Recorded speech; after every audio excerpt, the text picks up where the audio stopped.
প্রিয় ভাইরা, আমাদের দোরগোড়ায় উপস্থিত হয়ে গেছে বরকত এবং মাগফিরাত, নাজাত, বরকতের মাস রমাদান। এই রমজান মাসের ফজিলত, এর মর্যাদা, এর তাৎপর্য, এর মাহাত্ম্য রমজানের আগে থেকেই আমাদেরকে রপ্ত করতে হবে। রমজান আসার আগে থেকেই যদি আমরা রমজান মাসের গুরুত্ব, এ মাসের তাৎপর্য, এ মাসের করণীয়, এ মাস সংক্রান্ত মাসাইলগুলো জানতে পারি, তাহলে আমাদের রমাদান কোরআন এবং হাদিসের আলোকে আমরা সাজাতে পারবো। আমাদের রমাদান সাধনা সার্থক হবে, আমাদের রমাদান সফলভাবে আমরা পালন করতে পারবো ইনশাআল্লাহ। তারই ধারাবাহিকতায় আজ আপনাদের সামনে আমি যে বিষয়ে কথা বলতে চাই সেটি হলো মাহে রমাদানের করণীয় আমলসমূহ। আল্লাহ রাব্বুল আলামিন ঈমানদারদের প্রতি অনেক বড় অনুগ্রহ করেছেন। বছরের 11 মাস একজন ঈমানদার, জান্নাত প্রত্যাশী মানুষ জান্নাতের পথে এগিয়ে যাওয়ার জন্য যে পরিমাণ নেক আমল, যে পরিমাণ ইবাদত, যে পরিমাণ তাকওয়ার চর্চা করার কথা, শয়তানের প্ররোচনার কারণে, আমাদের ঈমানের দুর্বলতার কারণে, নানা কারণে সেটাতে আমরা পিছিয়ে থাকি। বছরের 11 মাস আমল এবং ইবাদতে আমাদের যে ঘাটতি হয়, আমরা যতটুকু পিছিয়ে থাকি, যতটুকু অভাব এবং শূন্যতা সৃষ্টি হয়, সারা বছরের আমল এবং ইবাদতের ঘাটতিকে পুষিয়ে নেওয়ার জন্য আল্লাহ রাব্বুল আলামিন দুটি বৃহৎ ইবাদতের মৌসুম দিয়েছেন আমাদেরকে। তার সবচেয়ে বড় মৌসুম আমাদের দোরগোড়ায় উপস্থিত, সেটি হলো রমজান মাস।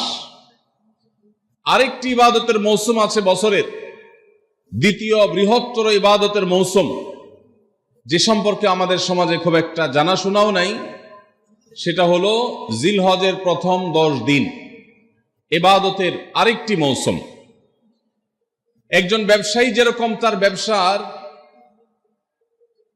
লাভ লস পুষিয়ে নেওয়ার জন্য, অন্য সময়ের ঘাটতি পুষিয়ে নেওয়ার জন্য তাকে যেরকম কিছু সিজনকে কাজে লাগাতে হয়, তার যেরকম কিছু সিজন আছে, মৌসুম আছে, ঠিক একইভাবে একজন ঈমানদার মুসলমানের ইবাদতের ঘাটতি পোষাবার মৌসুমের নাম হলো রমজান মাস।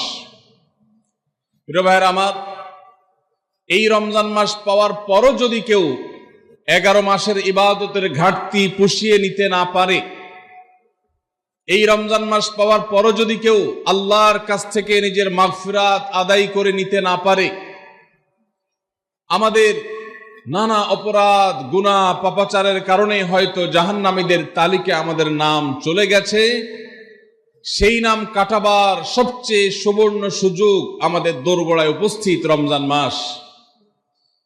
এই রমজান মাস পাওয়ার পরও যদি কোনো মুসলমান আল্লাহর কাছ থেকে তার নাম জাহান্নামীদের তালিকা থেকে কাটিয়ে জান্নাতীদের তালিকায় অন্তর্ভুক্ত করতে না পারে, তাহলে এর চাইতে হতভাগা, এর চাইতে দুর্ভাগা, এর চাইতে কপাল পড়া মুসলমান আর কেউ হতে পারে না।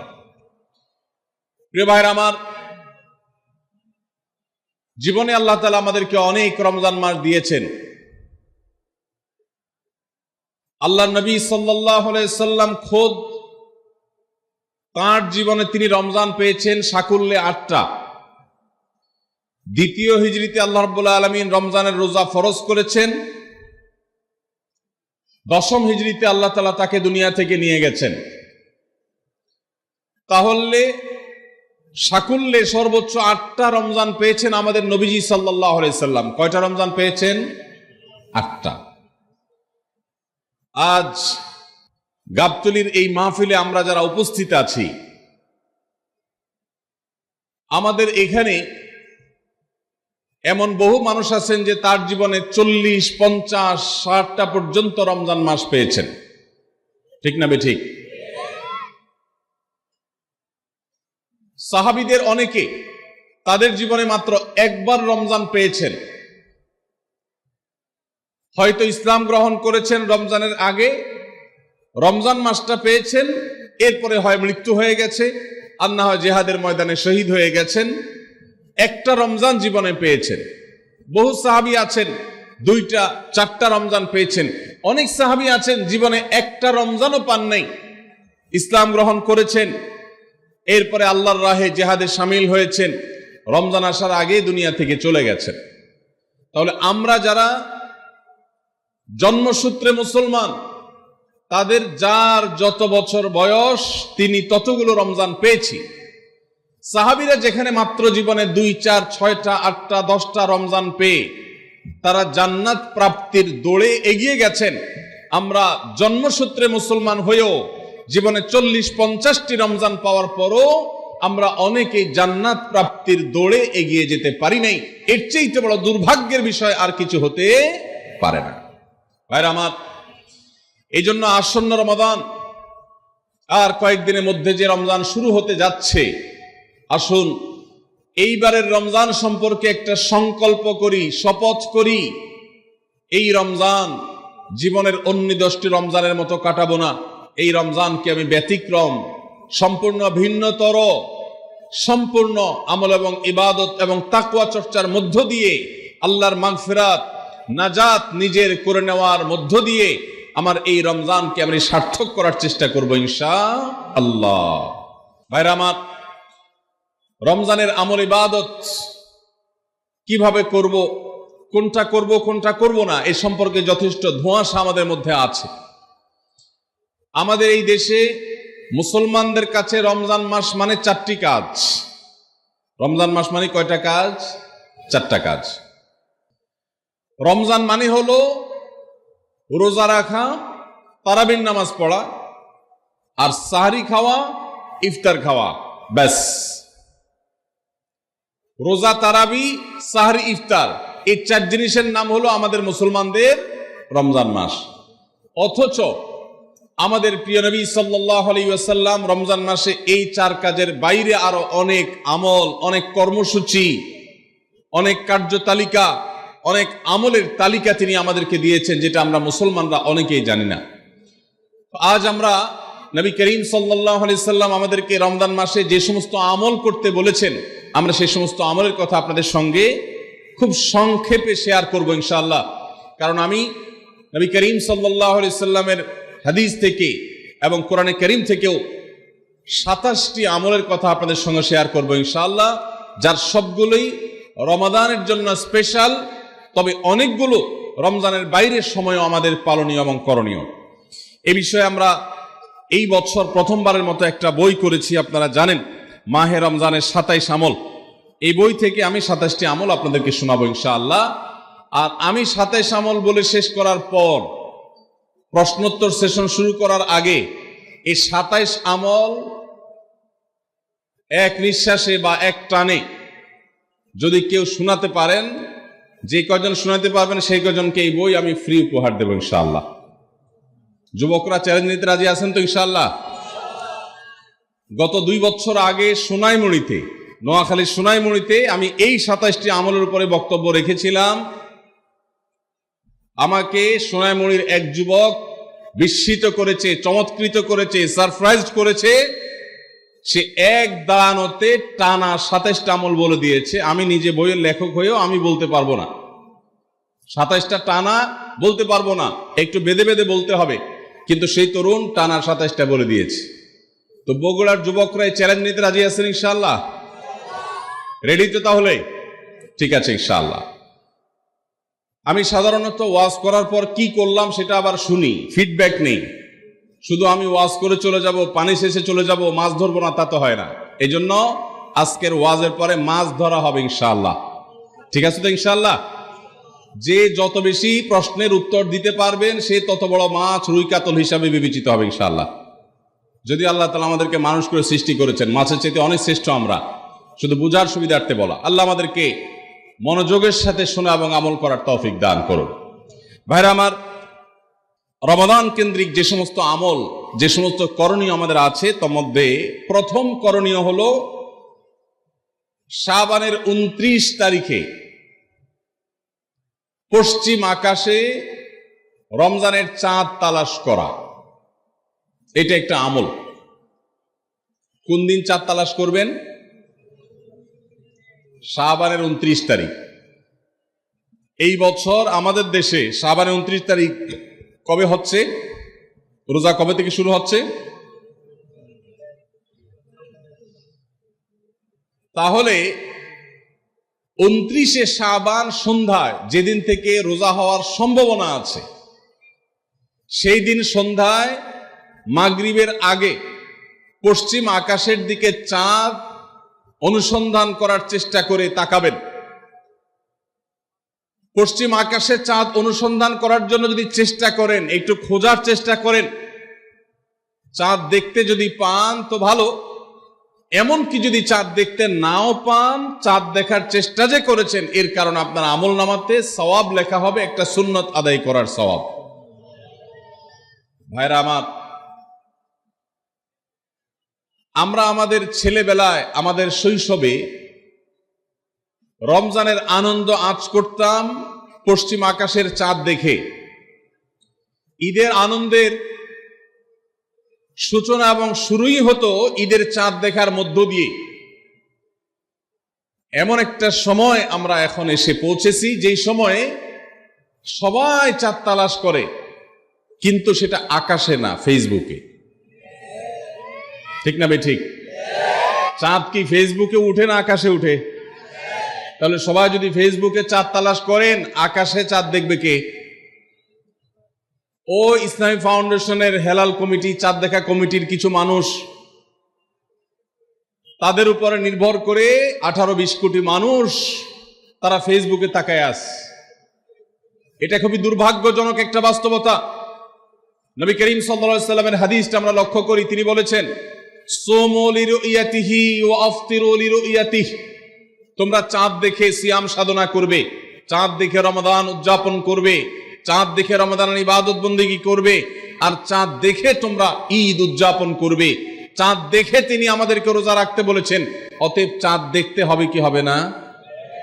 ভাইরা আমার, বিলুপ্ত হওয়া মৃত প্রায় সুন্নাহগুলোর মধ্যে থেকে একটা হলো চাঁদ তালাশ করার সুন্নাহ। এটা ফরজে কিফায়া, মুসলিম সমাজের কেউ যদি না করে সবাই গুনাহগার হবে। এটা খুবই রিস্কি একটা বিষয়, দুর্ভাগ্যজনক একটা বিষয় যে 20 কোটি মানুষের রমজান মাত্র মুষ্টিমেয় কয়েকজন মানুষের দেখার উপর নির্ভর করবে। ভাইরা আমার, আমরা পশ্চিম আকাশে চাঁদ দেখার চেষ্টা করব ইনশাআল্লাহ। যদি চাঁদ দেখতে পান আপনি, তাহলে নবী সাল্লাল্লাহু আলাইহি সাল্লামের সেখানে একটা দোয়া পড়বেন, আল্লাহুম্মা আহিল্লাহু আলাইনা বিল ইয়ুমনি ওয়াল ঈমান ওয়াস সালামাতি ওয়াল ইসলাম রব্বি ওয়া রাব্বুকাল্লাহ। চাঁদকে লক্ষ্য করে বলবেন, চাঁদের সাথে কথা বলবেন। চাঁদ আপনার কথা হয়তো বুঝবে না, কিন্তু আল্লাহর এরকম সৃষ্টি যারা আমাদের কথা বুঝতে পায় না, তাদেরকে লক্ষ্য করে কিছু বলার মানে হলো আপনি মূলত আপনার মনের আকুতিকে প্রকাশ করছেন। চাঁদকে লক্ষ্য করে নবী সাল্লাল্লাহু আলাইহি সাল্লাম চাঁদ দেখলে পড়তেন, আল্লাহুম্মা আহিল্লাহু আলাইনা বিল ইয়ুমনি ওয়াল ঈমান। হে আল্লাহ, এই যে চাঁদ আমি দেখতে পাচ্ছি, এই চাঁদের পুরো মাসটাকে যে আমার জন্য বরকত এবং ঈমান দিয়ে পরিপূর্ণ করে দিন। এই চাঁদ পুরো মাস জুড়ে থাকবে, অতএব এই পুরো মাস জুড়ে এই চন্দ্র মাসে আমি আপনার কাছে আমার জীবনে প্রভূত বরকত, কল্যাণ এবং ঈমান আপনার কাছ থেকে চাই। ওয়াস সালামাতি ওয়াল ইসলাম, এবং আমি নিরাপত্তা চাই। এই চাঁদ, এই চন্দ্র মাস আমার জন্য যেন নিরাপদ হয়, এবং ইসলামের সাথে যেন এই মাস আমি অতিবাহিত করতে পারি, ঈমানের সাথে যেন অটল অবিচল থাকতে পারি। রব্বি ওয়া রাব্বুকাল্লাহ, হে চাঁদ, তোমার সৃষ্টিকর্তা পালনকর্তা আর আমারও পালনকর্তা এক আল্লাহ। ভাইরা আমার, চাঁদ দেখার চেষ্টা করা যাবে তো ইনশাআল্লাহ? সোশ্যাল মিডিয়াতে আপনি চাঁদের খবর খোঁজেন, দোষ নাই, কিন্তু আমরা সবাই যদি সোশ্যাল মিডিয়াতে চলে যাই, পশ্চিম আকাশে চাঁদটা দেখবে কে? দুর্ভাগ্য। মসজিদ মাদ্রাসার ছাত্ররা, ওলামা একরাম, তারাও চাঁদ তালাশ করতে দেখা যায় খুবই কম, খুবই নগণ্য। আল্লাহ তাআলা আমাদের সবাইকে মৃত প্রায় সুন্নাহকে জিন্দা করার তৌফিক দান করুন। এই বছর 29শে রমাদান শুক্রবারে হবে না শনিবারে হবে? কে কে চাঁদ দেখবেন হাত তোলেন। আল্লাহ আমাদের সবাইকে চাঁদ দেখার তৌফিক দান করুন। মৃত সুন্নাহকে জিন্দা করার নিয়তে চাঁদ দেখবেন ইনশাআল্লাহ। আল্লাহ আমাদের সবাইকে আমল করার তৌফিক দান করুন। ভাইরা আমার, তাহলে রমজান কেন্দ্রিক প্রথম আমল পেয়ে গেলাম, প্রথম কর্মসূচি পেয়ে গেলাম, সেটা হলো শাবানের শেষ তারিখে পশ্চিম আকাশে চাঁদ তালাশ করবো ইনশাআল্লাহ। নাম্বার 2, রমজানের দ্বিতীয় আমল, যেটা রমজানের প্রধান আমল মূলত কি সেটা বলেন দেখি। রমজানের প্রধান আমল কি ভাই? রোজা রাখা। মাশাআল্লাহ, উত্তর সঠিক। রমজান মাসের প্রধান আমল হলো রোজা রাখা। রোজা রাখার চাইতে এ মাসের বড় কোনো আমল হতে পারে না। রোজা রাখা রমজানের সুন্নত না মুস্তাহাব? ফরজ। ফরজ মানে হলো আল্লাহর সেই নির্দেশ, যেই নির্দেশ লঙ্ঘন করলে জাহান্নামের শাস্তি অবধারিত, জাহান্নামের শাস্তি এড়ানো যাবে না, যে নির্দেশ মান্য করা আবশ্যক, এরকম একটি ফরজ। ইসলামের স্তম্ভ কয়টা ভাই? 5টা। নবী করিম সাল্লাল্লাহু আলাইহি সাল্লাম বলেছেন, বুনিয়াল ইসলামু আলা খামস, ইসলাম দাঁড়িয়ে আছে 5টি ফাউন্ডেশনের উপরে, 5টি খুঁটির উপরে, 5টি ভিত্তির উপরে। সেই 5টি ভিত্তির 1 নম্বর হলো শাহাদাতি আল্লাহ ইলাহা ইল্লাল্লাহ ওয়া আন্না মুহাম্মাদান রাসূলুল্লাহ, আল্লাহ ছাড়া ইবাদত এবং উপাসনার উপযুক্ত আর কেউ নাই, আর মুহাম্মদ সাল্লাল্লাহু আলাইহি সাল্লাম আল্লাহর পাঠানো রাসূল, এই কথার সাক্ষ্য মুখে দেওয়া, এটা হলো 1 নম্বর স্তম্ভ। স্তম্ভ নম্বর 2, 5 ওয়াক্ত নামাজ আদায় করা। স্তম্ভ নম্বর 3, যাকাত আদায় করা, যাদেরকে আল্লাহ সামর্থ্য দিয়েছেন, সচ্ছলতা দিয়েছেন। স্তম্ভ নম্বর 4, হজ করা। স্তম্ভ নম্বর 5, রমজানের রোজা রাখা। তবে অনেক হাদিসে রমজানের রোজাকে 4 নম্বরে আর হজকে 5 নম্বরে রাখা হয়েছে। তাহলে রমজান মাসের রোজা রাখা এটা শুধু ফরজ না, মৌলিক ফরজ। নবী করিম সাল্লাল্লাহু আলাইহি সাল্লাম বলেছেন, যদি কেউ জীবনে একটি রোজাও শরিয়া গ্রাহ্য ওজর ছাড়া কেউ যদি ভঙ্গ করে, রোজা না রাখে, রমজানের পরে যদি সে সারা জীবনও রোজা রাখে, দায় মুক্ত হয়তো হয়ে যাবে, সে কাজা আদায় করেছে, কাফারা আদায় করেছে, দায় মুক্ত হয়তো হয়ে যাবে, কিন্তু রমজানের একটা রোজা রেখে আল্লাহর কাছে যে পরিমাণ মর্যাদার অধিকারী হওয়ার কথা, সারা জীবন রোজা রেখেও রমজানের ওই একটা রোজার ক্ষতিপূরণ করা সম্ভব নয়। এই জন্য সবাই রমজান মাসে ফরজ রোজা রাখবো তো ইনশাআল্লাহ। সকল প্রাপ্তবয়স্ক সুস্থ ইমানদারের জন্য রমজানের রোজা রাখা ফরজ। ভাইরা আমার, পৃথিবীতে আজ অনেক বিজ্ঞানী রোজা বা ফাস্টিং এর উপরে গবেষণা করে অনেক বড় বড় পদক, অনেক বড় বড় পুরস্কার জিতেছে। এখন ডাক্তাররাও আমাদেরকে বলে যে একটা সময় আমরা যেন ফাস্টিং করি, একটা সময় আমরা যেন না খেয়ে থাকি, এটা আমাদের স্বাস্থ্যের জন্য ভালো। নবী সাল্লাল্লাহু আলাইহি সাল্লাম সেই 1500 বছর আগে আল্লাহর দেয়া বিধান আমাদেরকে জানিয়েছেন।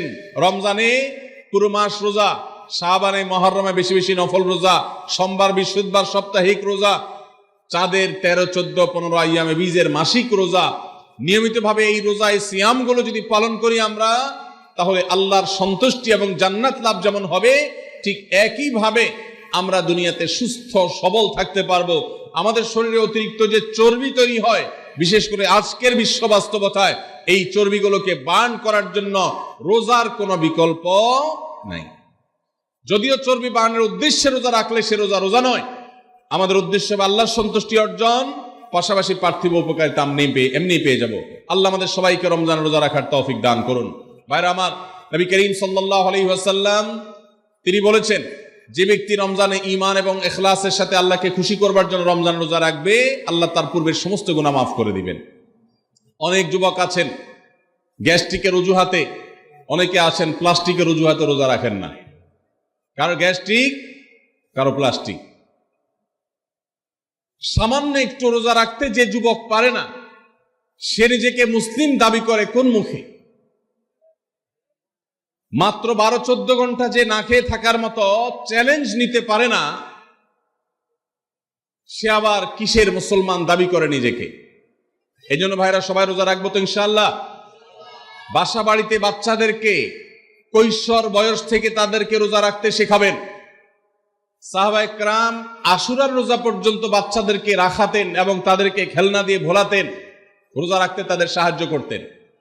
আজ এমন এক প্রজন্ম আমরা গড়ে তুলছি, যেই প্রজন্ম শুধু ভোগ শিখেছে, ত্যাগ শিখে নাই। বাচ্চা কাচ্চাদেরকে দেখবেন মা বাপ বড় বড় মোবাইল স্মার্টফোন তাদের হাতে তুলে দিচ্ছেন, তারা মুখ দিয়ে কোনো কথা বললেই সেটা নেওয়ার জন্য কেনার জন্য বাপ মা অস্থির ব্যাকুল হয়ে যাচ্ছেন। তাদেরকে সংগ্রাম, ত্যাগ, চ্যালেঞ্জ নেওয়া এগুলো তাদেরকে শেখাচ্ছেন না। মনে রাখবেন, ভোগ করতে কোনো যোগ্যতার দরকার হয় না, ত্যাগ করতে যোগ্যতার দরকার হয়। ভোগ করতে সবাই পারে, ত্যাগ করতে সবাই পারে না। এই জন্য সন্তানকে ভোগ নয় ত্যাগ শেখাতে হবে। আল্লাহ আমাদেরকে তৌফিক দান করুন। আপনার বাচ্চা যদি রোজা রাখা শিখে, শখ করে রোজা রাখে, তাকে বাধা দিবেন না, তাকে রোজা রাখতে দিবেন। কারণ সে রোজা রাখার মধ্য দিয়ে গরিব অভাবী মানুষের কষ্ট অনুভব করবে, ফিল করবে। সে রোজা রাখার মধ্য দিয়ে আল্লাহর নৈকট্যের ফিলিংস তার মধ্যে আসবে, ইসলামী সংস্কৃতিকে সে অনুভব করবে, আঁচ করবে।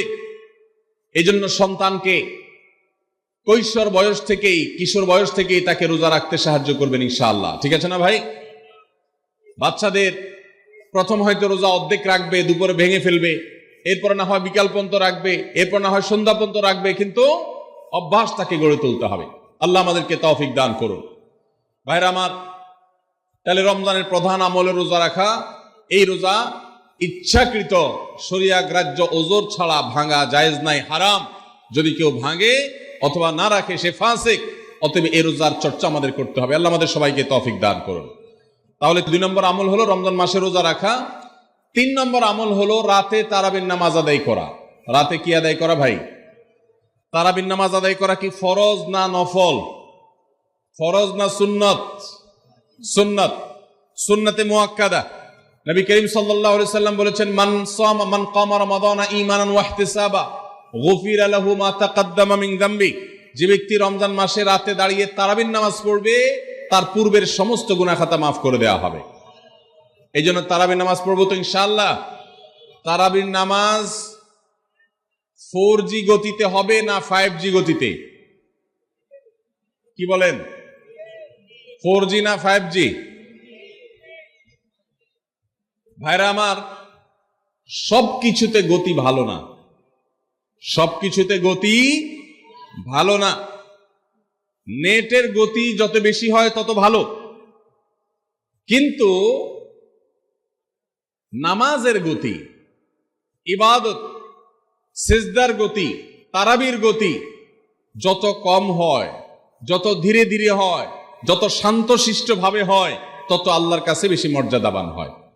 অতএব মহল্লার হাফেজ সাহেবদেরকে তাড়াতাড়ি নামাজ শেষ করার জন্য দৌড়ের উপর রাখবেন। ক্রিকেট খেলা আছে হুজুর, আজকে একটু খেয়াল রাখেন, বলবেন। আমরা তারাবির নামাজের কথা যখন স্মৃতিতে, কল্পনায় আমরা ভাবি, তখন আমাদের স্মৃতিতে তুফান মিল মার্কা একটা নামাজ ভেসে উঠে। ঠিক না বেঠিক?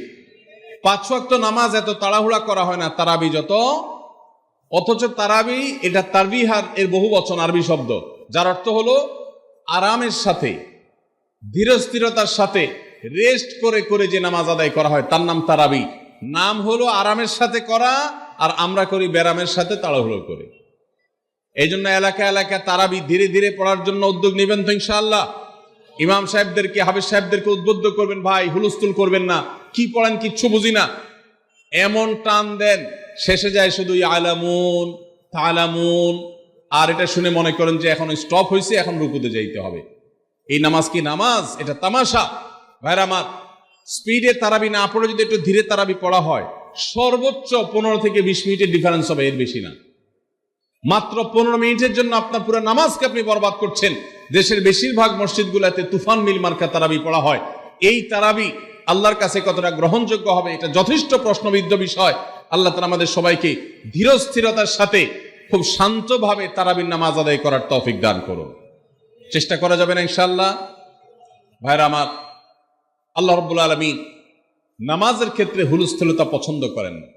যার নামাজ যত বেশি সময় নিয়ে আদায় করেন তিনি আল্লাহর কাছে তত শ্রেষ্ঠ, তত ভালো নামাজি। আর যার নামাজে যত হুলস্থুল করা হয় তার নামাজের কোয়ালিটি, মর্যাদা আল্লাহর কাছে তত কম। অতএব আমরা রমজানের 3য় আমল জানলাম তারাবির নামাজ, এবং সেটা ধীরস্থিরতার সাথে আদায় করবো। আল্লাহ আমাদের তৌফিক দান করুন। নাম্বার 4, সাহারি খাওয়া। সাহারি খাওয়া এটা রমজানের একটা আমল। আপনি সারা বছর লাঞ্চ করেন, ডিনার করেন, দুপুরের খানা খান, রাতের খানা খান, সকালে ব্রেকফাস্ট নাস্তা করেন, কিন্তু এর কোনোটা ইবাদত হয় না, এর কারণে আপনি সওয়াব পাবেন না। কিন্তু রমজান মাসে ভোর রাতে ঘুম থেকে উঠে যে আপনি খাবার খাবেন, এই খাবার খাওয়ার জন্য যে উঠলেন এবং খাইলেন, এর কারণে আপনার অ্যাকাউন্টে আপনার আমলনামা আল্লাহ তাআলা সওয়াব জমা করে দিবেন, আপনি রিওয়ার্ড পাবেন, বিনিময় পাবেন। কেন? কারণ নবী করিম সাল্লাল্লাহু আলাইহি সাল্লাম বলেছেন, তাসাহহারু ফাইন্না ফিস সাহুরি বারাকাহ। তোমরা সাহারির খাবার খাবে ভোর রাতে, রোজার মাসে রোজা রাখতে গিয়ে সাহারির খাবার খাবে। কেন? কারণ সাহারির যে খানা, এই খানাতে আল্লাহ তাআলা বরকত রেখেছেন। এই খানা খাইলে তার জন্য আমাদের স্পিরিচুয়াল, আধ্যাত্মিক বিভিন্ন রকমের উপকারিতা আল্লাহ তাআলা এর মধ্যে নিহিত রেখেছেন। এর মধ্যে খাদ্য শক্তি আছে, আমাদের এনার্জি হবে শরীরে, রোজা রাখতে সহজ হবে। এর পাশাপাশি সাহারির খাবারে আলাদা একটা বরকত আছে, শেফা, বহুবিধ উপকারিতা আমাদের শরীরের, আমাদের মনের জন্য আল্লাহ তাআলা রেখেছেন। এই জন্য সাহারি খাওয়াটা আলাদা একটা ইবাদত। যদি আপনার সন্ধ্যা রাত্রে বেশি খাওয়া হয়ে যায়, সাহারিতে খানা খাওয়ার মতো মুড না থাকে, অন্তত এক ঢোক পানি, একটা খেজুর, সামান্য কিছু খেয়ে হলেও আপনি সাহারি খাবেন এবং তাতে আপনি সওয়াব পাবেন। কোনো কারণে যদি সাহারি খেতে না পারেন, রাতে উঠতে পারেন নাই, অ্যালার্ম বাজছে কিন্তু শুনেন নাই, উঠে দেখেন ফজরের আজান হয়ে গেছে, তাহলে ওই দিনের রোজা কি হবে নাকি হবে না? হবে। মাশাআল্লাহ, বগুড়া মানুষ মাসালা জানে, দেখা যায় রোজা হয়ে যাবে ইনশাআল্লাহ। কারণ এই সাহারি খাওয়াটা ফরজও না, ওয়াজিবও না, এটা সুন্নাত। সুন্নাত ছুটে গেলে ইবাদত হয় না, ব্যাপারটা সেরকম না। 5 নম্বর আমল হলো, সাহারি তো খাবো ঠিক আছে, কিন্তু সেটা শেষ সময়ে খাওয়া, দেরিতে খাওয়া। সাহারি কি আগে খাবেন না শেষের দিকে খাবেন? শেষের দিকে। কেন? কারণ নবী করিম সাল্লাল্লাহু আলাইহি সাল্লাম বলেছেন, লা ইয়াজালুন নাসু বিখাইরিন মা আজ্জালুল ফুতুর ওয়া আখারুস সাহুর। এই উম্মত, মুসলিম জাতি ততদিন পর্যন্ত কল্যাণের উপর প্রতিষ্ঠিত থাকবে, তারা কল্যাণকে স্পর্শ করতে পারবে যতদিন পর্যন্ত তারা সাহারি তাড়াতাড়ি খাবে না দেরিতে খাবে? দেরিতে খাবে। আর ইফতার তাড়াতাড়ি করবে। তাহলে সাহারি দেরিতে খাওয়া হলো সুন্নত। আমাদের দেশে গ্রামে অনেক মুরব্বীরা এখনো আছেন, রাত 12টা, 1টা, 2টা বাজে সাহারি খেয়ে শুয়ে থাকেন। তারা চিন্তা করেন পরে খাইতে গেলে আবার বর্ডার ক্রস হয়ে যায় কিনা, সীমা লঙ্ঘন হয়ে যায় কিনা, রিস্ক নেওয়ার দরকার কি, এই জন্য 12টার সময় খেয়ে রাখি। এটার কারণে সাহারি খাওয়ার সওয়াব পাবেন ঠিকই, কিন্তু দেরিতে সাহারি খাওয়ার যে সুন্নত, সেই সুন্নত আদায় হবে না। এই জন্য দেরিতে খাবেন। দেরিতে খাওয়ার মানে আবার এরকম দেরি না যে আপনি আর মুয়াজ্জিন সাহেব দুজন কম্পিটিশন করছেন, আপনার হাতে খাবারের প্লেট আর মুয়াজ্জিনের হাতে মাইক, আপনি আগে শেষ করেন আর মুয়াজ্জিন আগে আজান দিবে, কম্পিটিশন চলছে। এত দেরি করে একেবারে লাস্ট মিনিট পর্যন্ত খাওয়া সুন্নত নয়। কথা কি বুঝাতে পারছি? কয়েক মিনিটের গ্যাপ রেখে তারপরে খাবার শেষ করবেন। কারণ নবী করিম সাল্লাল্লাহু আলাইহি সাল্লাম সাহরি খেয়ে শেষ করে ফজর নামাজ শুরু করতেন, এর মধ্যে 50টা আয়াত পড়ার মতো গ্যাপ রাখতেন, অর্থাৎ প্রায় 10 মিনিটের মতো একটা গ্যাপ থাকতো। এই জন্য আমরা একটা গ্যাপ রেখে তারপর সাহরি শেষ করব। অর্থাৎ ফজরের আজান যদি হয় উদাহরণস্বরূপ 5:25 বা 30, তাহলে আমরা 2-4 মিনিট আগে সাহরি খেয়ে শেষ করবো ইনশাআল্লাহ। তাহলে সাহরি দেরি করে খাওয়া, শেষের দিকে খাওয়াটা সুন্নত। আল্লাহ আমাদেরকে আমল করার তৌফিক দান করুন। রমজান মাসে সাহরির নামে একটা নতুন নাটক শুরু হয়েছে এদেশে, সেটার নাম হলো সাহরি পার্টি। আপনারা শুনেছেন, বিশেষ করে শহরের ছেলেফেলেরা, ইউ পোলাপান, তারা আজকাল ভোর রাতে বন্ধু বান্ধব সহ রেস্টুরেন্টে গিয়া সাহরি পার্টির আড্ডা বাইর করছে। শয়তানি এবং ফাইজলামির আর কোনো জায়গা নাই, সাহরির জন্য পার্টি বাইর করছে, তাও আবার ছেলে মেয়ে একসাথে মিলেমিশে। ভাইরা আমার, সাহরি খাওয়া ইবাদত, এবং সাহরির এই সময়টা দোয়া কবুলের সময়, তাহাজ্জুদের সময়।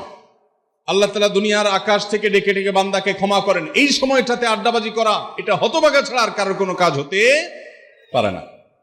এরপরে 6 নম্বর আমল হলো ইফতার করা। রোজা রেখেছেন কিন্তু ইফতার করেন নাই, রোজা হয়ে যাবে কিন্তু সুন্নাত আদায় হবে না। এই জন্য ইফতার করা একটা সুন্নাত। আল্লাহ তাআলা আরহামুর রাহিমিন, এমন একটা মাস রমজান মাস, সারা বছর কিন্তু আমরা নাস্তা করি, সারা বছর যেটা নাস্তা করি রমজানে সে নাস্তাই করি। পার্থক্য হলো সারা বছর নাস্তা করি সকালে, রমজানে নাস্তা করি সন্ধ্যায়। মানুষ দীর্ঘ সময় না খেয়ে থাকার পরে যে খাবার খায় সেটাকেই ব্রেকফাস্ট বলে, সেটাকেই নাস্তা বলে। আরবিতে যে ইফতার বলা হয়, এই ইফতার শব্দের অর্থ কিন্তু নাস্তা। ইফতার শব্দের অর্থ কি? নাস্তা। সারা বছর নাস্তা খেলে কোনো সওয়াব হবে? কিন্তু রমজান মাসে আপনি যদি সারাদিন উপবাস থাকার পর সন্ধ্যায় ব্রেকফাস্ট করেন, অর্থাৎ ইফতার করেন, তাহলে আল্লাহ তাআলা আপনাকে সুন্নাত পালন করার সওয়াব দিবেন। এই জন্য ভাই, ইফতার করা একটা সুন্নত। 7 নম্বর, ইফতার আবার তাড়াতাড়ি করা আরেকটা সুন্নত। এটা 7 নম্বর আমল, ইফতারটা একটু তাড়াতাড়ি করা। তাড়াতাড়ি করা মানে কি? সূর্য ডুবার 2-4 মিনিট আগে। কি বলেন? তাহলে তাড়াতাড়ি কেমনে হলো? তাড়াতাড়ি মানে হলো সূর্য ডুবার সাথে সাথে করা, বিলম্ব বা দেরি না করা। নবী করিম সাল্লাল্লাহু আলাইহি ওয়াসাল্লামের ওই হাদিস আবারও আমরা স্মরণ করি। তিনি বলেছেন, লা ইয়াজালুন নাসু বিখাইরিন মা আজ্জালুল ফুতুর ওয়া আখারুস সুহুর। এই মানুষ, এই উম্মত ততদিন কল্যাণের উপরে প্রতিষ্ঠিত থাকবে যতদিন তারা ইফতার তাড়াতাড়ি করবে আর সাহরি দেরিতে করবে। ইফতার তাড়াতাড়ি করা এর মানে হলো সূর্য ডুবছে আর দেরি করবেন না। শিয়ারা এবং ইহুদিরা, তাদের মধ্যে রোজা আছে, ফাস্টিং আছে, তারা সেই রোজায় ইফতার করে হলো চতুর্দিক অন্ধকার হয়ে যাওয়ার পর, সূর্য ডুবার পর পর ইফতার করে না। তো এই জন্য নবী সাল্লাল্লাহু আলাইহি সাল্লামের আদর্শ হলো তার বিপরীত, অর্থাৎ সূর্য ডুবার পর পর ইফতার করে ফেলা, অতিরিক্ত বিলম্ব না করা। আল্লাহ আমাদেরকে আমলের তৌফিক দান করুন। 8 নম্বর আমল হলো ইফতারের দোয়া পড়া। ইফতারের দোয়া জানা আছে ভাই? কি দোয়া? আমরা একটা দোয়া কমন জানি বাংলাদেশে মানুষ, সেটা হলো আল্লাহুম্মা লাকা সুমতু আলা রিজকিকা আফতারতু। এটাও হাদিসে বর্ণিত হয়েছে, কিন্তু হাদিসের সনদ নিয়ে অনেকে কোনটা নিয়ে আলাপ তুলেছেন, প্রশ্ন তুলেছেন। আল্লাহুম্মা লাকা সুমতু মানে হলো, হে আল্লাহ, আপনার উদ্দেশ্যে রোজা রেখেছি, ওয়া আলা রিজকিকা আফতারতু, এবং আপনার দেওয়া রিজিক দিয়ে ইফতার করেছি। আর ইফতারের আরেকটা দোয়া হলো যাহাবাজ জামা ওয়াবতাল্লাতিল উরুক ওয়া সাবাতাল আজরু ইনশাআল্লাহ। এটা একটা দোয়া। যদি এগুলো দোয়ামূলক নয়, আমরা দোয়া বলছি, এটা মূলত আল্লাহর কাছ থেকে একটা প্রত্যাশা। এর অর্থ হলো যাহাবাজ জামা, আমার পিপাসা দূর হয়ে গেছে, ওয়াবতাল্লাতিল উরুক, আমার শিরা উপশিরাগুলো সব সিক্ত হয়ে গেছে, ওয়া সাবাতাল আজরু ইনশাআল্লাহ, এবং আল্লাহ চাহেন তো এই রোজার বিনিময় আমার সাব্যস্ত হয়ে গেছে আল্লাহর কাছে, এটা স্থির হয়ে গেছে। এটা হলো ইফতারের দোয়া। ইফতারের দোয়াটা কি ইফতারের আগে করব না পরে করব? ইফতারের দোয়াটা যারা ইফতারের আগে করার পক্ষে তারা হাত তোলেন। অল্প সংখ্যক মানুষ। আর বাকিরা সবাই কি পরের পক্ষে না মাঝখানের পক্ষেও আছেন লোক? সব পরের। মাশাআল্লাহ, সব সূক্ষ্ম সূক্ষ্ম মাসআলা দেখি গাবতলী মানুষ জানে, মাশাআল্লাহ, অনেক অগ্রসর দেখা যায়। আল্লাহ আমাদের সবাইকে দ্বীনের জন্য কবুল এবং মঞ্জুর করুন। মাশাআল্লাহ। ভাইরা আমার, ইফতারের দোয়াটা ইফতারের পরে করতে হয়, যেটা বেশিরভাগ মানুষ জানে না, কিন্তু আমি অবাক হলাম যে এখানে বেশিরভাগ মানুষ আপনারা জানেন, মাশাআল্লাহ, নলেজেবল মানুষ, বোঝা গেছে। ইফতারের দোয়ার অর্থের দিকে তাকালেই তো বোঝা যায় এটা আগে না পরে। দোয়ার অর্থের মধ্যে তাকালে আমরা দেখতে পাচ্ছি যে আল্লাহ শিরা উপশিরা সিক্ত হয়ে গেছে, পিপাসা দূর হয়ে গেছে, এগুলো তো ইফতারের পরেই হয়। অবশ্য আমি অর্থ আগে বলে দিছি, সেটা দেখে হয়তো আপনারা অনেকে বুঝে ফেলছেন, মাশাআল্লাহ। তো যাই হোক, ইফতারের শুরুতে বিসমিল্লাহ বলে ইফতার করব, আর শেষে এই দোয়া পড়ব। আল্লাহ আমাদেরকে আমলের তৌফিক দান করুন। 9 নম্বর হলো সাহরি এবং ইফতারে খেজুর খাওয়া। খেজুর দিয়ে সাহরি ইফতার করা। ইফতারে আপনি অন্য যা খান না খান, খেজুর দিয়ে খাবেন। নবী সাল্লাল্লাহু আলাইহি সাল্লাম আদা পাকা আদা খেজুর দিয়ে ইফতার করতেন, যেটাকে রোতাব বলা হয়। আর যদি সেটা না পাওয়া যেত, সাধারণ যে কোনো খেজুর, সেটাও না পাওয়া গেলে একটু পানি খেয়ে তারপর তিনি ইফতার করতেন। আমরা ইফতারে খেজুর খেতে হয় সুন্নাহ, এটা আমরা জানি, কিন্তু যেটা জানি না সেটা হলো সাহরিতে খেজুর খাওয়া। ভোর রাতে সাহরিতে খেজুর খাওয়া সুন্নত, এটা আগে কে কে জানতেন? হাত তোলেন। আগে জানতেন? মাশাআল্লাহ, হাত নামান। গত বছর রমজানে সাহরিতে ভাত তরকারি যাই খাইছেন না খাইছেন, একটা হলো খেজুর খাইছেন, কারা কারা হাত তোলেন? মাশাআল্লাহ। এদিকে সব আমল করা মানুষ, মাশাআল্লাহ। তাহলে তার ওয়াজ টোয়াজের কোনো দরকার নেই। এত নলেজেবল মানুষ, এত আমলদার মানুষ যদি এলাকায় থাকে, তাহলে ওয়াজের দরকারটা কি? আল্লাহ আমাদের সবাইকে আমলের তৌফিক দান করুন। ভাইরা আমার, ইফতারে খেজুর খাওয়া যেমন সুন্নাত, সাহরিতেও খেজুর খাওয়া সুন্নাত, কিন্তু খেজুর খাওয়া কোনো ফরজ ওয়াজিব না। খেজুরের দাম বেশি হয়ে গেছে, আপনি কিন্তু অপারক। যদি একটা খেজুরও পুরো রমজানে না খান, আপনার রোজার কোনো অসুবিধা হবে। তবে নবী সাল্লাল্লাহু আলাইহি সাল্লাম যেহেতু ইফতার এবং সাহরিতে খেজুর খেতেন, আর খেজুরে প্রচুর পরিমাণ সুগার আছে, উপকারী, যেটা মানুষের স্বাস্থ্যের জন্য উপকারী, প্রচুর পরিমাণ এনার্জি আছে, খাদ্য শক্তি আছে, সারাদিন রোজা রেখে আমাদের যে সুগারের ঘাটতি হয় সেটা পূরণ করার জন্য সহায়ক হয়। এই জন্য সাহরি এবং ইফতারে খেজুর খাওয়া এমনিতেও উপকারী। আর নবী সাল্লাল্লাহু আলাইহি সাল্লামের সুন্নাহ, তিনি বলেছেন নি'মা সাহুরুল মুমিনি আত-তামার, ইমানদারের সাহারির আইটেমের মধ্যে সবচেয়ে বেস্ট উত্তম হলো খেজুর। এই জন্য অন্য যাই খান না খান একটু হলো, এক পিস হলো খেজুর খাবেন ইনশাআল্লাহ। সুন্নাত আদায় করার নিয়তে খেলে এই খেজুর সুন্নাতটা আদায় হয়ে যাবে, আল্লাহ তাআলা তা চাহেন তো। তাহলে 9 নম্বর আমল পেলাম হলো সাহরি এবং ইফতারিতে খেজুর খাওয়া। 10 নম্বর আমল হলো সকল প্রকার পাপাচার বর্জন করা, গুনাহের কাজ থেকে বিরত থাকা। এইটা হলো রমজান মাসের দ্বিতীয় সর্বোচ্চ গুরুত্বপূর্ণ আমল। সিরিয়ালে আমরা 10 নম্বরে বলেছি, কিন্তু 27টা রমজানের স্পেশাল আমলের মধ্যে সবচেয়ে গুরুত্বপূর্ণ আমল হলো রোজা রাখা, আর দ্বিতীয় সর্বোচ্চ গুরুত্বপূর্ণ আমল হলো সব ধরনের পাপাচার বর্জন করা, গুনাহের কাজ ত্যাগ করা। যদি কেউ রমজানে রোজা রাখে আবার চোখ দিয়ে হারাম জিনিস মোবাইলে দেখে, স্ক্রিনে দেখে, পত্রিকার পাতায় দেখে, অফলাইনে দেখে, পরনারীর দিকে তাকায় থাকে, সে যদি কান দিয়ে হারাম জিনিস শুনে, গান বাদ্য এই সমস্ত কিছু সে যদি উপভোগ করে, তাহলে তার এই রোজা আর উপোস থাকার মধ্যে কোনো পার্থক্য। মনে রাখবেন, রোজা শুধু পেটের হয় না, রোজা চোখের হয়, রোজা কানের হয়, রোজা হাতের হয়, রোজা মুখের হয়, রোজা শরীরের প্রত্যেকটা অঙ্গ প্রত্যঙ্গের হয়। একজন মানুষ যখন তার পুরো শরীরে রোজা করে, সে যখন সকল অঙ্গ প্রত্যঙ্গ দিয়ে আল্লাহর আনুগত্য করে, আল্লাহর নাফরমানি থেকে বেরিয়ে আসে, তখন সে সত্যিকারের রোজাদার হয়। আর যে শুধুমাত্র দিনের বেলায় পানাহার বর্জন করে, যৌনাচার বর্জন করে, আর সমস্ত পাপাচার অপকর্ম সে যথারীতি অন্য সময়ের মতো রমজান মাসেও করে, এই রোজাদার পেটের রোজা রেখেছে কিন্তু তার শরীরের অন্য অন্য অঙ্গ প্রত্যঙ্গগুলো আল্লাহর কথা শুনে নাই, সো সেগুলো কিন্তু রোজা রাখে নাই। এই রোজা আল্লাহর কাছে মাকবুল এবং গ্রহণযোগ্য রোজা হতে পারে না। অতএব আমরা রমজান মাসে সব ধরনের গুনাহের কাজ বর্জন করবো তো ইনশাআল্লাহ। প্রিয় ভাইরা আমার, রোজা কিন্তু আমাদের সাথে কথা বলে। রোজার ভাষা আমরা অনেকে জানি না, কি বলে সেটা অনেকে বুঝি না, কিন্তু রোজা আমাদের সাথে কথা বলে। কি কথা?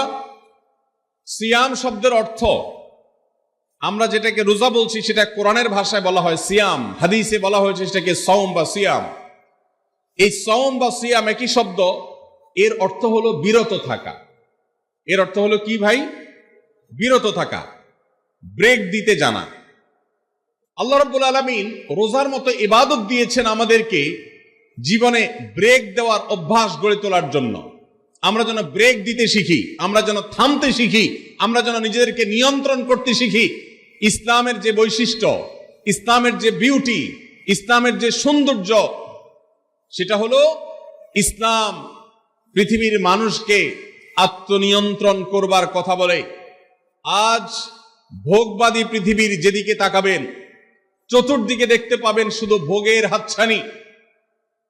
দুনিয়াটা মস্ত বড়, খাও দাও আর ফুর্তি করো, শুধুমাত্র ফুর্তি ফুর্তি এবং ফুর্তি, ভোগ এবং ভোগ এবং ভোগ। গোটা পৃথিবী আপনাকে ভোগের কথা বলবে, ত্যাগের কথা বলবে না। ইসলাম আপনাকে ত্যাগের কথা বলে। আপনি ঈদ উদযাপন করবেন, ঈদ উল ফিতর, সেখানে পর্যন্ত ইসলাম বলে আগে গরিবের বাসায় ফিতরা পৌঁছাবে, তারপর তুমি ঈদগাহে যাবে, ঈদের আনন্দ করবে। আপনি কোরবানির ঈদে পশু জবাই করে গোশত খাবেন, উৎসব করবেন, ইসলাম বলে ভালো কথা, তুমি উৎসব করবে, তোমাকে উৎসব করতেই দেওয়া হয়েছে, কিন্তু আগে গরিবের বাসায়ও গোশত পাঠাবে ঈদের, সেটি নিশ্চিত করবে, তার পাশাপাশি তুমি ঈদ উদযাপন করবে। আমরা যে রমজানের রোজা রাখি, এই রোজা আমাদেরকে বিরত থাকার কথা বলে। সেই বিরত থাকাটা কি? সেটা হলো আমরা যখন রোজা রাখি আমাদের পিপাসা হয়, আমাদের ক্ষুধা লাগে, পিপাসা হয়, আবার হাতের সামনে হয়তো পানিও আছে। আমার ক্ষুধা লাগে, হাতের সামনে হয়তো খাবারও আছে, কেউ দেখছেও না, সিসি ক্যামেরাও নেই, বদ্ধ রুমে কক্ষের মধ্যে, কিন্তু আমি রোজাদার। কোন রোজাদার রোজার মধ্যে খায়, পান করে? কেন? কারণ সে জানে আল্লাহ নিষেধ করেছে। আমরা যখন ইফতার সামনে নিয়ে বসে থাকি সন্ধ্যাবেলা, ভাইরা আমার, সারা বছর নাস্তা তো আল্লাহ তাআলা কম হোক বেশি হোক সবাইকে করার তৌফিক দেন, আমরা সবাই তো কম বেশি নাস্তা করি সারা বছর। আপনি যদি বুফে গিয়ে 100 আইটেমের নাস্তা দিয়েও আপনি খাবার গ্রহণ করেন, সকালের ব্রেকফাস্ট আপনি খান, ইফতারের সময় মাত্র 2-4টা আইটেম নিয়ে বসে থেকে আজানের জন্য, সূর্য ডুবার জন্য যে অপেক্ষা করেন, ওই অপেক্ষার সময় যে অবর্ণনীয় স্বাদ আর তৃপ্তি পাওয়া যায়, পৃথিবীর সমস্ত খাদ্য গ্রহণের মধ্যেও এই তৃপ্তি বা স্বাদ নাই। নবী সাল্লাল্লাহু আলাইহি ওয়াসাল্লাম সেজন্য বলেছেন, লিসসাইমি ফারহাতান, রোজাদার ব্যক্তিকে দুটি আনন্দ দেওয়া হয়, ফারহাতুন ইনদা ফিতরি ওয়া ফারহাতুন ইনদা লিকাই রাব্বি। একটা আনন্দ হলো ইফতারের সময়, অবর্ণনীয়, ভাষায় প্রকাশ করবার অযোগ্য। কি ভালো লাগা কাজ করে ইফতারের জন্য আমরা বসে আছি, খাবার সামনে আছে, রকমারি শীতল শরবত সামনে আছে, রকমারি খাবারের পরশা সাজানো আছে টেবিলে, দস্তরখানে, এদিকে পেটে ক্ষুধাও আছে, কিন্তু আমরা মিনিট গুনছি, আমরা সময় দেখছি, ঘড়ির দিকে তাকিয়ে আছি, সূর্য কখন ডুববে। সূর্য ডুবেছে আর সাথে সাথে আমরা ইফতার করছি। এই যে আল্লাহর নির্দেশের অপেক্ষা, ইসলাম রোজার মাধ্যমে আমাদেরকে সেই শিক্ষাটা দিতে চায়। রোজা আমাদের সাথে সেই কথা বলে যে দেখো, তুমি জীবনে বিরত থাকতে শিখো, গোটা পৃথিবী তোমাকে ভোগ শিখাবে, ইসলাম তোমাকে ত্যাগ শিখাবে, ইসলাম তোমাকে কন্ট্রোল করা শিখাবে। আমাদের তরুণদের চরিত্রকে নষ্ট করবার জন্য, তাদেরকে নানাভাবে উস্কানি দেওয়ার জন্য, বিনোদনের নামে, নিউজের নামে, বিজ্ঞাপনের নামে, বিভিন্ন নামে অশ্লীল নানা দৃশ্য, খোলামেলা দৃশ্য তাদের সামনে দেখানো হয়, ভোগের আহ্বান করা হয়। ইসলাম বলে, হে মুসলিম তরুণ, তোমার চোখের এরিয়ার মধ্যে কোনো পরনারী, কোন সুন্দরী নারী পড়ে গেছে, তুমি আঁচ করতে পেরেছ, সাথে সাথে তোমার দৃষ্টিকে তুমি নিয়ন্ত্রণ করো, অবনত করো। কুল্লিল মুমিনিনা ইয়াগুদ্দু মিন আবসারিহিম ওয়া ইয়াহফাযু ফুরুজাহুম। আল্লাহ বলেছেন, হে রাসূল বলে দিন ইমানদার পুরুষদেরকে, তারা যেন তাদের চোখগুলোকে নামিয়ে রাখে, তাদের সম্ভ্রমকে তারা সংরক্ষণ করে। মনে রাখবেন, যা খুশি তা করতে পারা এটা যোগ্যতা নয়। নিজেকে নিয়ন্ত্রণ করলাম, যা খুশি তা করব না, এর নাম হলো যোগ্যতা। ডায়রিয়ার রোগী ডাইরেক্ট হয়ে যায়, যা খুশি যে করে, নিজের মন যেদিকে তাকে নাচায় সেদিকে নাচে, এই লোকটা অসুস্থ মানুষের মতো। আর মুসলিম যুবক, মুসলমান মানুষ, নারী পুরুষ, সে নিজেকে নিয়ন্ত্রণ করে। আল্লাহ এটা হারাম করেছেন, আমার মন চায়, চাইলেই আমি সেটা নিতে পারি, কিন্তু আমি নেব না। আমি একটা জিনিস ধরতে পারি, আল্লাহ হারাম করেছেন, সেজন্য আমি ধরবো না। এই শিক্ষাটা রমজান আমাদেরকে দেয়। অতএব রমজানের সবচেয়ে গুরুত্বপূর্ণ আমল হলো এই 10 নম্বর আমল, সেটা হলো পাপাচার বর্জন করা। নবী সাল্লাল্লাহু আলাইহি ওয়াসাল্লাম বলেছেন, যে ব্যক্তি রমজানে রোজা রাখলো আর পাপাচার বর্জন করলো না, তাহলে এই রোজা রাখার উপোস থাকার ভিতরে কোনো পার্থক্য নাই। আল্লাহ আমাদের সবাইকে রমজান মাসে রোজা থেকে সকল হারাম, সকল নাজায়েজ কাজ, সকল গুনাহের কাজ ছাড়ার তৌফিক দান করুন, বলুন আমিন। ভাইরা আমার, 11 নম্বর আমল হলো অধিক পরিমাণ দোয়া করা। রমজান মাসে রোজা রেখে আমরা বেশি বেশি দোয়া করব। চলতে ফিরতে, উঠতে বসতে দোয়া করতে পারেন। আমাদের মায়েরা অনেকে শুনছেন আমাকে, রমজান মাসে আপনি গৃহস্থলী কাজ করছেন, রান্না বাড়া করছেন, ঘর ঝাড়ু দিচ্ছেন, আর মনে মনে আল্লাহর সাথে কথা বলেন। দোয়া মানে আল্লাহর সাথে কথোপকথন। আল্লাহ, আপনি আমাকে মাফ করে দেন, আমার বাবাকে মাকে মাফ করে দেন, সন্তানগুলোকে হেদায়েত দান করেন, চোখের পানি ফেলেন। নিয়মতান্ত্রিক দোয়া, বসে বসে হাত তুলে দোয়া করবেন কেবলামুখী হয়ে, আবার চলতে ফিরতে, উঠতে বসতে, এমনকি ওযু নাই সে অবস্থায় দোয়া করবেন। নবী সাল্লাল্লাহু আলাইহি ওয়াসাল্লাম বলেছেন, 3 ব্যক্তির দোয়া ফিরিয়ে দেওয়া হয় না। কয় ব্যক্তির দোয়া? সালাতুন লা তুরাদ্দু দাওয়াতুহুম, 3 শ্রেণী মানুষের দোয়া ফিরিয়ে দেওয়া হয় না। এর ভিতরে এক শ্রেণী হলেন মাজলুম, কারোর জুলুমের শিকার হয়েছে। এই ব্যক্তি জালেমের বিরুদ্ধে যে তার মনের আকুতি থাকে, বদদোয়া থাকে, আল্লাহ সুবহানাহু ওয়া তাআলা এটা ফিরিয়ে দেন না। এজন্য পৃথিবীর ইতিহাসের কোন জালিম আপনি দেখাতে পারবেন না যেই জালিমকে আল্লাহ ছেড়ে দিয়েছেন, আল্লাহ ছাড় দিয়েছেন কিন্তু চূড়ান্ত ভাবে ছেড়ে দিয়েছেন, এমন কোন জালিম আপনি দেখাতে পারবেন না। এজন্য ভাই, কখনো কোন অবস্থাতে কারো প্রতি আমরা জুলুম করব না। আল্লাহ আমাদেরকে সেটা মানার তৌফিক দান করুন। তাহলে 3 ব্যক্তির দোয়া কবুল হয়, ফেরত দেওয়া হয় না। তার ভিতরে একজন হলো মাজলুম, যার প্রতি আপনি জুলুম করেছেন, সে আপনার বিরুদ্ধে যে বদদোয়া করে, এটা লাগবেই লাগবে, আজ হোক আর 2 দিন পরে হোক। নাম্বার 2, মুসাফির, যে ব্যক্তি সফরে আছে, সফররত অবস্থায় সে যদি দোয়া করে, সে দোয়া আল্লাহ তাআলা কবুল করেন। 3 নম্বর হলো রোজাদার ব্যক্তি, আসসাইম হাত্তা ইফতির, রোজাদার ব্যক্তি সারাদিন ভর রোজা করলে, ইফতার রাগ পর্যন্ত, সারাদিন দোয়া করলে ইফতার রাগ পর্যন্ত দোয়া কবুল হয়। এই জন্য রোজা রেখে আমরা বেশি বেশি আল্লাহর কাছে দোয়া করবো ইনশাআল্লাহ। চলতে ফিরতে উঠতে বসতে মনে মনে আল্লাহর সাথে কথা বললেন, চাওয়া তাওয়াকে পেশ করলেন, বাস এইটাই হলো দোয়া। এটা হলো আমাদের রমজান মাসের 11 নম্বর আমল, বেশি বেশি দোয়া করা। 12 নম্বর আমল হলো মিথ্যা এবং কাজ পরিহার করা। রমজানের সকল পাপাচার তো পরিহার করবই, বিশেষভাবে মিথ্যা কথা মিথ্যা কাজ পরিহার করা। কারণ নবীজি সাল্লাল্লাহু আলাইহি ওয়াসাল্লাম এর জন্য আলাদা নির্দেশ করেছেন। তিনি বলেছেন, মাল্লাম ইয়াদা কাউলা যুরি ওয়াল আমালা বিহি ফালাইসা লিল্লাহি হাজা আন ইয়াদা তাআমাহু ওয়া শারাবা। যে ব্যক্তি রমজানে রোজা রেখে মিথ্যা কথা মিথ্যা কাজ ছাড়লো না, তার উপোস থাকায় আল্লাহর কোনো ঠেকা পড়ে নাই। 13 নম্বর আমল হলো অশ্লীলতা এবং বিবাদ বিতণ্ডা ঝগড়া এগুলো পরিহার করা। কারণ নবী করিম সাল্লাল্লাহু আলাইহি ওয়াসাল্লাম তিনি আমাদেরকে রমজান মাসে রোজা রেখে অশ্লীলতা পরিহার করতে বলেছেন। মোবাইলে হারাম জিনিস দেখলেন, টেলিভিশনে হারাম জিনিস দেখলেন, বা কোনো পত্রপত্রিকাতে খারাপ জিনিস নিষিদ্ধ জিনিস দেখলেন, পরনারীর সৌন্দর্য দেখে আপনি হারাম স্বাদ নেয়ার চেষ্টা করলেন, তাহলে আপনার রোজার অঙ্গহানি হলো, রোজা প্রাণহানি হলো। এই রোজা নয়। এই জন্য এটাকে রমজান মাসে পরিহার করতে হবে, অন্য সময় তো বটেই।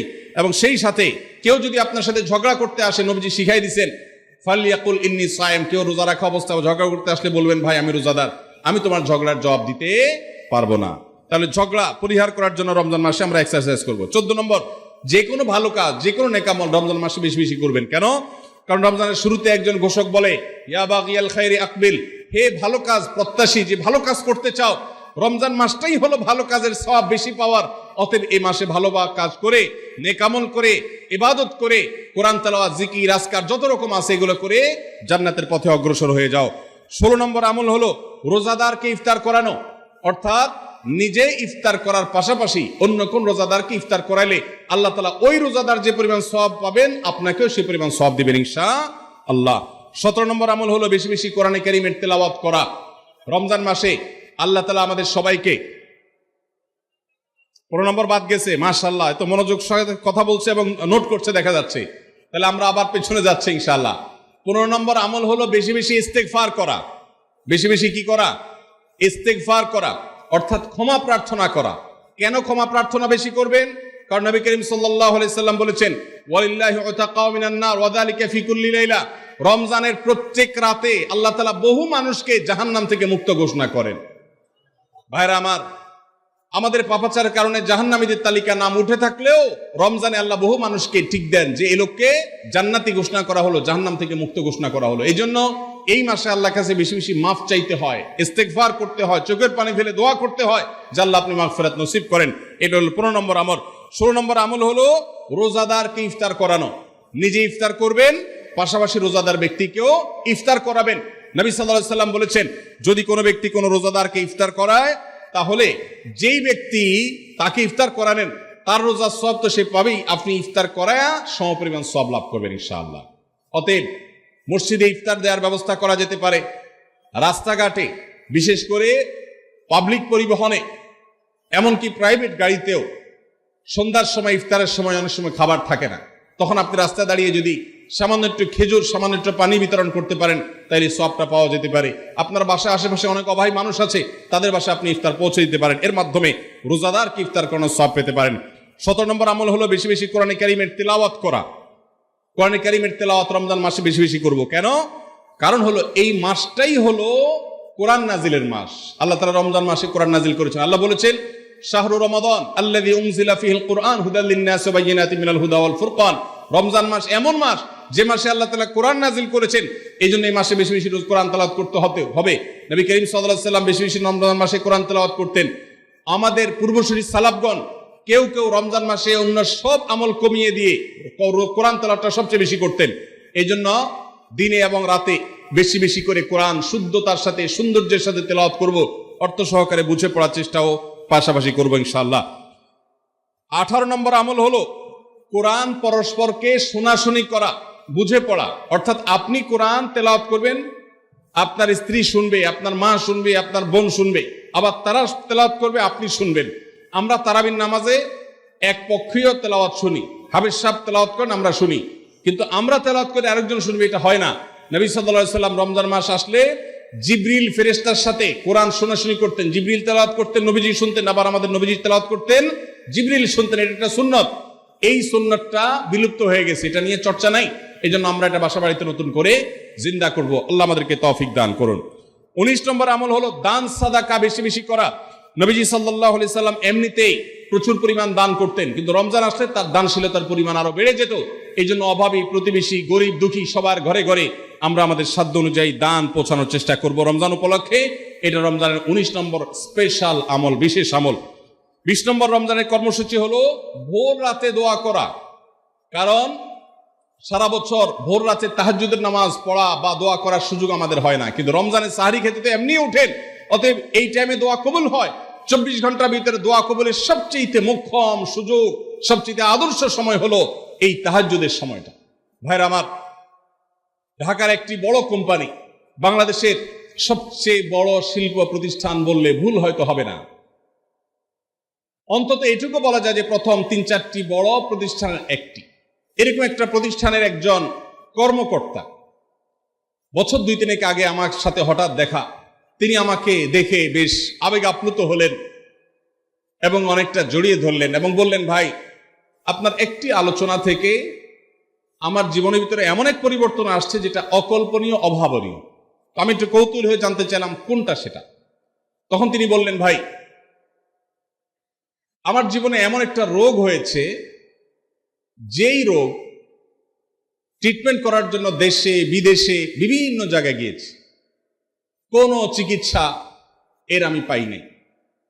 শেষ পর্যন্ত আশাহত হয়ে চাকরি ছেড়ে দিয়ে, শহর ছেড়ে দিয়ে গ্রামে গিয়ে বসবাস করা শুরু করছি এবং মৃত্যুর জন্য অপেক্ষা করছি। এর মধ্যে আপনার একটা আলোচনার ক্লিপ আমার চোখের সামনে আসলো সোশ্যাল মিডিয়াতে, এটা শুনলাম। সে আলোচনাটা ছিল আল্লাহর কাছ থেকে অসাধ্য সাধন করার সময় হলো ভোর রাত তাহাজ্জুদের সময়।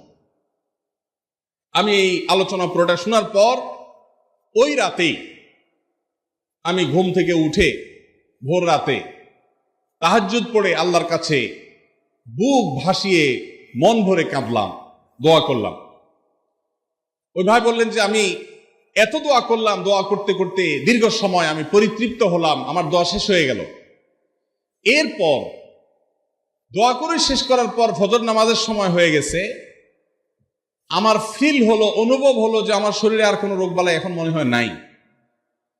এবং তিনি গত 2 দিন আগেও তার সাথে আমি দেখা করলাম ঢাকায়, গতকালকে দেখা করলাম, 2 দিন আগে না, মাত্র 1 দিন আগে দেখা করলাম। তিনি এখন সুস্থ সবল হয়ে আবার তার চাকরিতে ফিরে গিয়ে স্বপদে সমহিমায় আছেন। তিনি এক সহকর্মীকে ডেকে আমার সামনে বলছেন, আমি আগে শারীরিকভাবে বেশি ফিট ছিলাম নাকি এখন বেশি ফিট। তখন তার সহকর্মী আমার সামনে বলছে, স্যার, আপনি আগে অনেক বেশি রাগারাগি করতেন, আপনি হট মেজাজে ছিলেন, অনেক বেশি অসুস্থ হয়ে যেতেন কিছু হলেই, কিন্তু এখন আপনি সে আগের সময়ের তুলনায় অনেক বেশি সুস্থ এবং ফিট। তিনি বললেন, ভাই, ভোর রাতের দোয়ার প্রভাব এত বেশি, তাহাজ্জুদের সময়ের দোয়া এত গুরুত্বপূর্ণ যে এই এক দোয়া আমার জীবনকে আমূল পরিবর্তন করে দিয়েছে। এই জন্য ভাইরা, রমজান মাসে বিশেষ করে যখন তাহাজ্জুদের সময় সাহরি খেতে যখন উঠবেন, সাহরি খাওয়ার পর 10টা মিনিট সময় হাতে রাখেন, বা সাহরি খাওয়ার আগে 10টা মিনিট একটু আগে উঠে ওযু করে 2 রাকাত 4 রাকাত নামাজ পড়ে, বা নামাজ পড়ার সময় না থাকলে অন্তত কেবলামুখী হয়ে 2টা হাত তুলে আল্লাহর কাছে একটু চান। নবীজি সাল্লাল্লাহু আলাইহি সাল্লাম বলেছেন, রাতের শেষ প্রহর যখন হয়, দুনিয়ার আসমানে নেমে এসে আল্লাহ বান্দাদেরকে ডেকে ডেকে তাদের প্রত্যেকটা চাওয়া পূরণ করে দেন। এই জন্য ভাইরা, রমজান মাসে সাহরির সময় দোয়া কবুল হয়। রমজান উপলক্ষে বিশেষ করে এই আমলটা, সাহরির সময় আমলটা, আমরা দোয়া করার আমলটা করতে পারি। তাহলে 20 নম্বর আমল হলো তাহাজ্জুদের নামাজ এবং ভোর রাতের দোয়া। এটা অন্য সময় করা যায়, কিন্তু রমজানের সুযোগটা বেশি আসে, সেজন্য এটাকে রমজানের স্পেশাল আমল হিসেবে আমরা উল্লেখ করলাম। আল্লাহ আমাদেরকে সবাইকে তৌফিক দান করুন। সাহরি খেতে উঠলে একটু দোয়া করবো তো ইনশাআল্লাহ, 2-4 মিনিটের জন্য হলে দোয়া করবো, একাকী নির্জনে আল্লাহর কাছে কেবলামুখী হয়ে। এর চেয়ে বড় দুর্ভাগ্যের বিষয় কি আছে যে আল্লাহ চাওয়ার জন্য ডাকছেন আর আমি অবহেলা করে বসে আছি। ভাইরা আমার, 5 ওয়াক্ত নামাজের জন্য মুয়াজ্জিন আপনাকে ডাকে, কিন্তু ভোর রাতে দোয়া কবুলের জন্য স্বয়ং আল্লাহ আপনাকে ডাকেন। অতএব সাহরি খেতে উঠলে ভোর রাতে সাহরির সময় একটু দোয়া করবো তো ইনশাআল্লাহ। 21 নম্বর আমল, উমরা করা। যাদেরকে আল্লাহ তৌফিক দিয়েছেন তারা রমজানে উমরা করবেন, কারণ নবী করিম সাল্লাল্লাহু আলাইহি ওয়াসাল্লাম বলেছেন, উমরাতুন ফি রমাদান তা'দিলু হাজ্জা। রমজানে কেউ উমরা করলে একটা হজের সওয়াব পায়। কোন কোন হাদিসে আসছে তা'দিলু হাজ্জাতান মাই, নবীজির সাথে হজের সওয়াব পাওয়া যায় রমজানে উমরা করলে। আল্লাহ আমাদেরকে যখন তৌফিক দিবে আমরা তখন সেটা করবো ইনশাআল্লাহ। ঠিক আছে না? নিয়ত করেন, দোয়া করেন, আল্লাহ একসময় তৌফিক অবশ্যই দিবেন। 22 নম্বর আমল হলো রমজানের শেষ 10 দিন মসজিদে ইতিকাফ করা। গুরুত্বপূর্ণ একটা পয়েন্ট, মসজিদে ইতিকাফ করা। খুব মনোযোগ দিয়ে শুনি।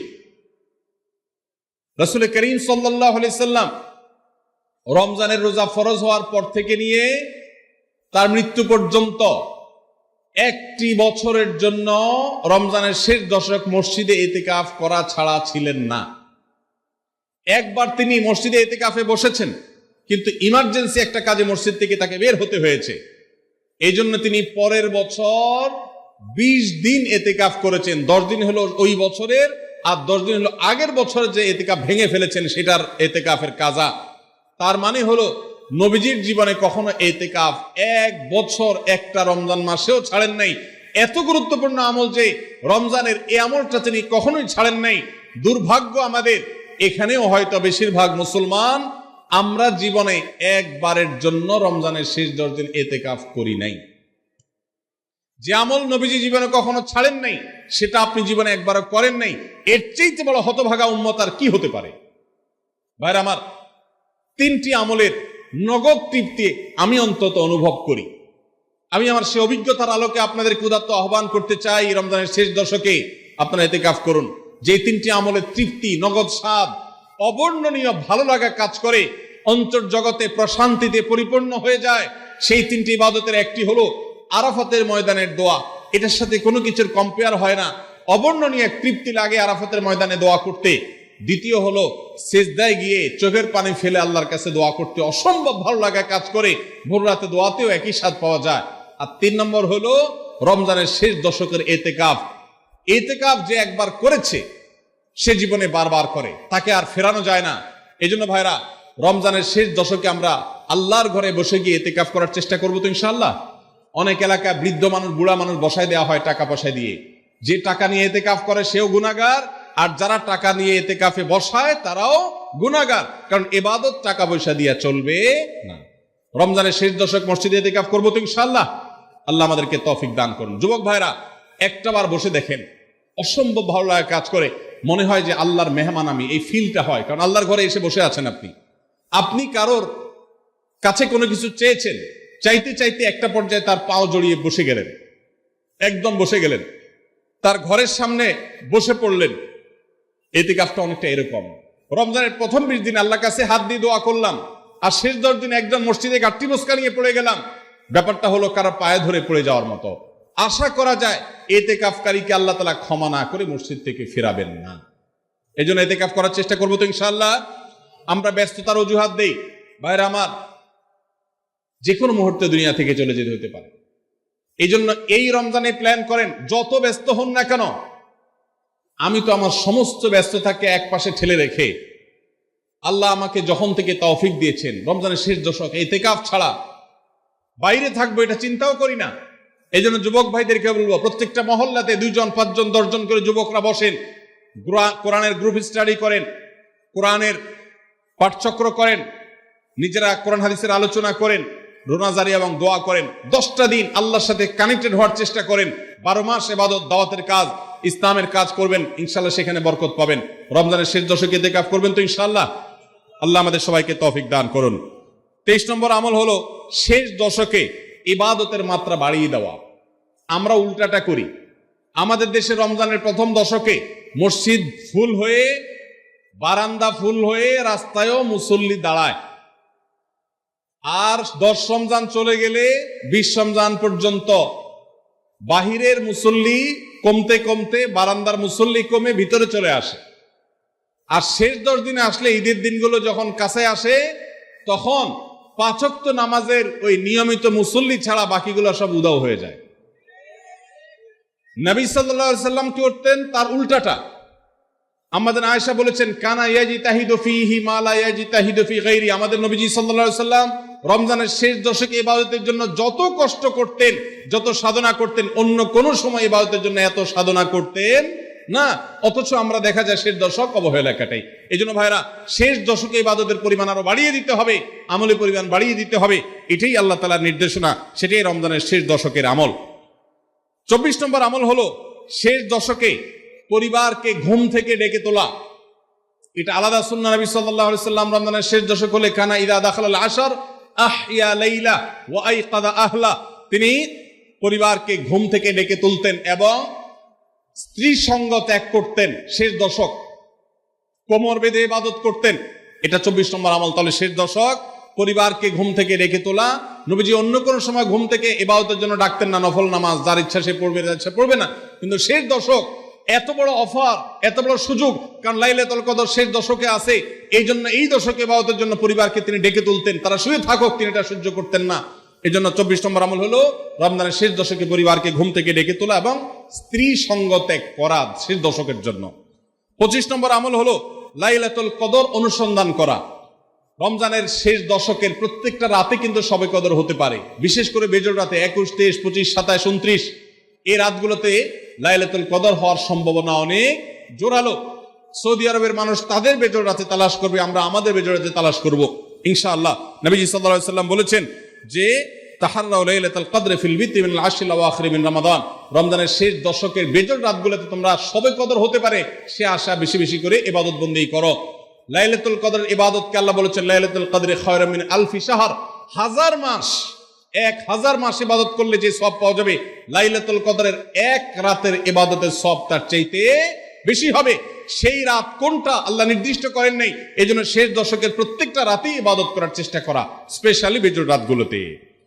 26 নম্বর আমল হলো লাইলাতুল কদরের আশায় বিশেষ দোয়া পড়া। সেটা কি?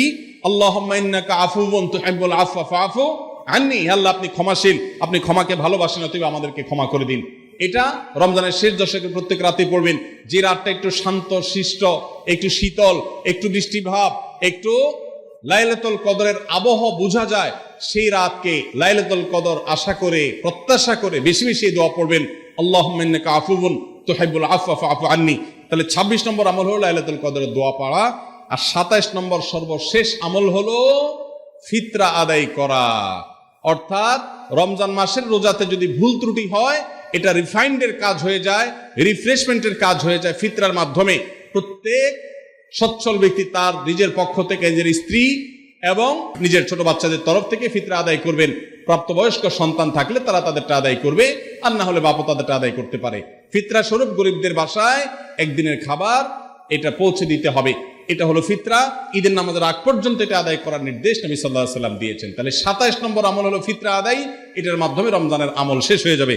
আমি আবার এক নজরে 27টি আমল আপনাদেরকে বলে দিচ্ছি। নাম্বার 1 চাঁদ দেখা, নাম্বার 2 রোজা রাখা, নাম্বার 3 তারাবির নামাজ আদায় করা, নাম্বার 4 সাহরি খাওয়া, 5 নম্বর আমল হলো শেষ সময় সাহরি খাওয়া, 6 নম্বর আমল হলো ইফতার করা, 7 নম্বর আমল হলো তাড়াতাড়ি ইফতার করা, এবং 8 নম্বর আমল হলো ইফতারের দোয়া পড়া, 9 নম্বর আমল হলো সাহরি এবং ইফতারে খেজুর খাওয়া, 10 নম্বর আমল হলো রমজান মাসের সকল গুনাহ বর্জন করা, 11 নম্বর আমল হলো বেশি বেশি দোয়া করা, 12 নম্বর আমল হলো মিথ্যা কথা এবং কাজ পরিহার করা, 13 নম্বর আমল হলো অশ্লীলতা এবং ঝগড়া বিবাদ রমজানে রোজা রেখে না করা, 14 নম্বর আমল হলো ভালো কাজের পরিমাণ এই মাসে বাড়ায় দেওয়া, 15 নম্বর আমল হলো বেশি বেশি আল্লাহর কাছে ক্ষমা চাওয়া, কারণ এই মাসে আল্লাহ বেশি ক্ষমা করেন মানুষকে, 16 নম্বর আমল হলো অন্য রোজাদারকে ইফতার করানো, তাদের বাসায় ইফতার পাঠানো, আর 17 নম্বর আমল হলো বেশি বেশি কোরআন তেলাওয়াত করা, 18 নম্বর আমল হলো কোরআন নিজে পড়ে আরেকজনকে শোনানো, আবার তার তেলাওয়াত নিজে বসে শোনাশুনি করা, 19 নম্বর আমল হলো দান সাদেকা করা,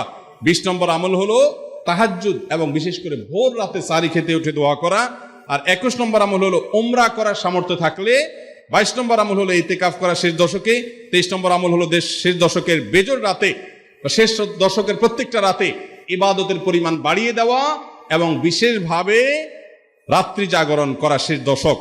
আর 24 নম্বর আমল হলো শেষ দশকে নিজের পরিবারকে ঘুম থেকে ডেকে তোলা, স্ত্রী সঙ্গ ত্যাগ করা, 25 নম্বর আমল হলো লাইলাতুল কদর অনুসন্ধান করা, 26 নম্বর আমল হলো লাইলাতুল কদরের বিশেষ দোয়া পাঠ করা, আর 27 নম্বর আমল হলো ফিতরা দেওয়া। আল্লাহ আমাদের সবাইকে এই 27টা আমল দিয়ে আমাদের রমজান মাসকে সাজাবার তৌফিক দান করুন।